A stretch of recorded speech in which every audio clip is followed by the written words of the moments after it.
शून्य होते समाज सेवक, शून्य होती समाज सेवा करने वाली संस्थाएं, शून्य होते समाज सेवा करने वाले लोग। आप सोचो कि हम स्टाफ वेलफेयर के नाम पर किसी भी संस्था में, किसी भी एनजीओ में, किसी भी ट्रस्ट में स्टाफ वेलफेयर के नाम पर हम लोगों से 100-100 रुपए, 500-500 रुपए हर महीने लेते हैं। और जब हमको वो पैसे उस स्टाफ की किसी विषम परिस्थितियों में चुकाने का समय आता है तो हम लोग उस स्टाफ के साथ मदद नहीं करते।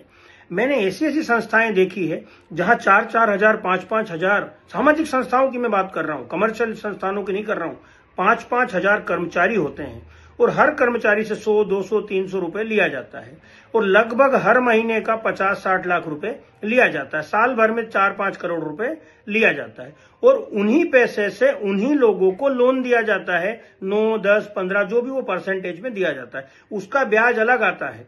लेकिन ये सारा पैसा उनके लिए आता है, उसी स्टाफ के वेलफेयर में होना चाहिए। न तो उस स्टाफ के वेलफेयर में से किसी एक व्यक्ति की पासबुक मेंटेन की जाती है, न तो उस व्यक्ति को पैसे का हिसाब किताब दिया जाता है, बल्कि उस पैसे के ब्याज को भी अपने जेबों में भर लिया जाता है, मनमाने तरीके से उड़ाया जाता है और खासकर मालिक और मालिक के चमचे और गिने चुने लोगों को इसका लाभ मिलता है। और वास्तव में जो स्टाफ सबसे ज्यादा असक्षम है, मजबूर है, यहां तक कि कई स्टाफ के परिवार में किसी की घटना, दुर्घटना, बीमारी में भी मदद नहीं की जाती। और असमानताएं इतनी हैं यहां कि कई बार तो लोगों को पता ही नहीं होता कि इस पैसे का क्या यूज है, न तो उसकी ट्रांसपेरेंसी मेंटेन की जाती, न तो उसका कोई हिसाब किताब रखा जाता है। तो कृपया करके मेरा सभी कर्मचारियों से अनुरोध है कि आप लोग ऐसे फर्जीवाड़ी कर रही संस्थाएं जो स्टाफ वेलफेयर के नाम पर आपका पैसा काटती है और आपके डेवलपमेंट के लिए, आपके विकास के लिए न तो आपको उसको हिसाब किताब देती है, न आपकी आवश्यकता पड़ने पर आपकी मदद करती हैं, बल्कि उन पैसों से मौज करती हैं, एसी में बैठ बैठ के मीटिंग करती, होटलों में पैसा उड़ाती हैं। तो कृपया करके मेरा सभी